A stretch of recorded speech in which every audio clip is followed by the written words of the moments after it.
મોરબી જિલ્લાના જેતપર ગામેથી પસાર થતી હેવી વીજ લાઇનનો વિવાદ હવે વધુ ઘેરો બન્યો।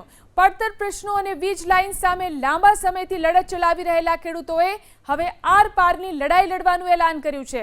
ગામના ખેડૂતોની બેઠકમાં સર્વાનુમતે નિર્ણય લેવાયો છે કે હવે ખેડૂતો આમરણના ઉપવાસ પર ઉતરશે। ખેડૂતોએ સ્પષ્ટ કર્યું છે કે આ આંદોલન સંપૂર્ણપણે બિન રાજકીય રહેશે। ઉપવાસ છાવણીમાં કોઈપણ પક્ષના રાજકીય આગેવાન કે નેતાને પ્રવેશવા દેવામાં આવશે નહીં। અગાઉ ખેડૂતોએ તંત્રને જગાડવા માટે પ્રતિક ઉપવાસ જેવા શાંતિપૂર્ણ કાર્યક્રમો પણ આપ્યા હતા, છતાં કોઈ નક્કર નિરાકરણ આવ્યું નથી। આથી રોષે ભરાયેલા ખેડૂતોએ હવે સમગ્ર મોરબી જિલ્લાના ખેડૂતોને આ લડતમાં જોડી અને આંદોલન તેજ બનાવવાનું નક્કી કર્યું છે। ખેડૂતોએ સ્પષ્ટ કર્યું છે કે આ આંદોલન સંપૂર્ણપણે બિન રાજકીય રહેશે।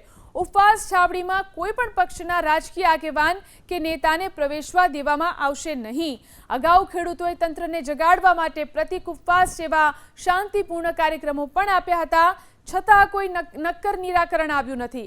આથી રોષે ભરાયેલા ખેડૂતોએ હવે સમગ્ર મોરબી જિલ્લાના ખેડૂતોને આ લડતમાં જોડી અને આંદોલન તેજ બનાવવાનું નક્કી કર્યું છે।